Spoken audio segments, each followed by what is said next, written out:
Hi everyone, స్వదేశీ kitchen 1 first anniversary సందర్భంగా subscribers మరియు వ్యూయర్స్ అందరికీ కూడా పేరు పేరున ధన్యవాదం తెలుపుకుంటున్నాను.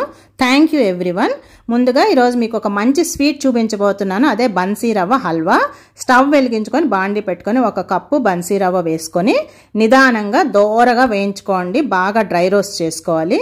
1 కప్పుకి 1 కప్పు షుగర్, అలాగే 1/2 కప్పు బెల్లం పౌడర్ తీసుకోండి. అదే కప్పుతో 4 గ్లాసులు వాటర్ కొల్చుకొని పక్కన పెట్టుకోండి. రవ్వ బాగా వేగిన తర్వాత మంచి కమ్మటి వాసన వస్తుంది.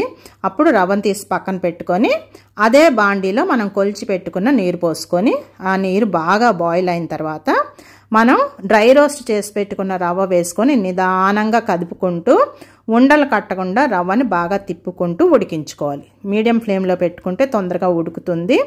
అలాగే మూత కూడా పెట్టుకుంటే బాగుంటుంది. సో మూత పెట్టుకొని నిదానంగా ఉడికించుకోండి. మధ్యలో ఒకసారి తీసి కదుపుకుంటే సరిపోతుంది. రవ్వ అడుగంటకుండా ఉంటుంది. ఇప్పుడు రవ్వ బాగా ఉడికిన తర్వాత మినిమం 15 మినిట్స్కి ఉడికిపోతుంది. దీంట్లో మనం కొలిచి పెట్టుకున్న 1 కప్పు షుగర్ వేసుకొని అడుగు నుంచి పైకి కదుపుకుంటూ షుగర్ అంతా కరిగి పాకం అయ్యే వరకు తిప్పుకోవాలి.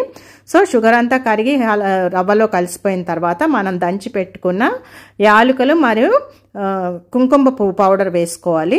అలాగే 1/2 కప్పు బెల్లం ఆల్రెడీ కొలిచి పెట్టుకున్నాం కదా, అది కూడా వేసుకొని బాగా తిప్పుకోండి. సో బెల్లం కూడా కరిగి ఈ యాలకుల పొడి, కుంకుమ పువ్వు స్మెల్ మొత్తం అంతా కూడా రవ్వకి పట్టి మంచి సువాసన వస్తుంది.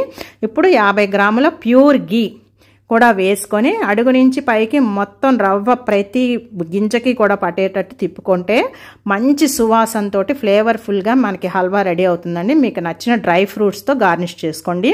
ఇది భగవంతుని నైవేద్యానికి కూడా చాలా మంచిది. మీరు కూడా ట్రై చేయండి. ఎలా వచ్చిందో చెప్పండి. Okay, bye.